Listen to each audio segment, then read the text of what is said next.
So do you want to make Nordic curls harder than they already are? Probably not. They're already an extremely difficult exercise, if not the hardest exercise to perform strictly to build any muscle group across your entire body. But if you can perform your Nordic curls, glute ham raises, or a number of other exercises for your lower body, primarily your hamstrings and glutes, you might be very strong and can handle doing a number of Nordic curls. So if you're looking for a way to progressively overload and add weight to the exercise, I've got a couple different ways for you to do that. The first would be, if you're hopping into the apparatus, you can merely grab a plate, get into position,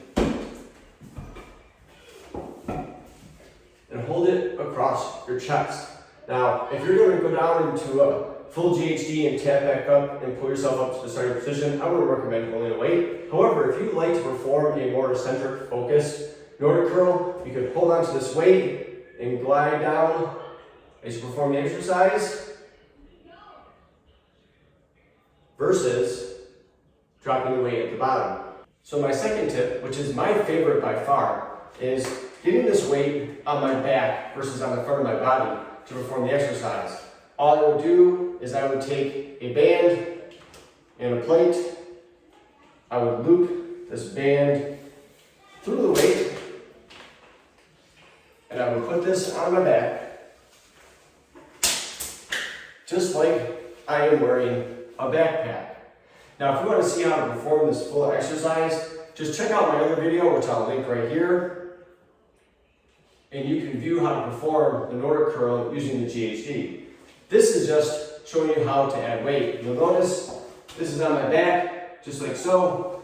And if you know simply on how to add weight to your back, there are a number of other ways you're probably thinking of. A backpack, which would be a great option to add additional weight for progressive overload. You can also, if you already have a vest, whether that's for rucking or some other things like other exercise movements like doing pull-ups, you can add weight to a vest to perform this exercise.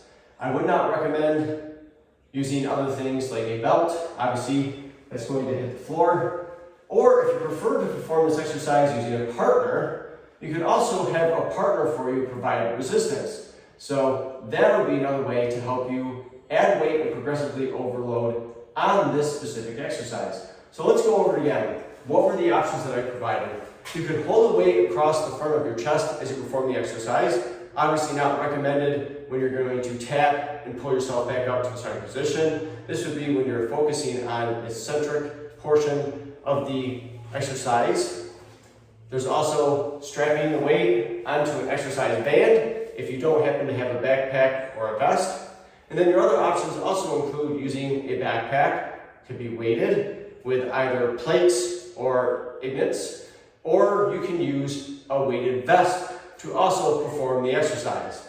And the very last option I give you is if you perform this with a partner or you have a partner that works out with you at the same time, they could also provide resistance for you during the movement. Coming back up to the starting position, they can really place their hand on your back and they can push with resistance. I would start low at the beginning because these are a very difficult exercise, and you push up against that hand on the way back up. That's how you perform the exercise. Don't forget to check out a number of other videos showing you the benefits of the glute ham developer, all the different exercises you can perform on it, and how to install, and what else there is to offer using the wall-mounted GHD. This is Jay at both Renegade and Expert Edge, bringing you videos all the time to help you improve your technique, learn some new movements, and take all of your training to the next level.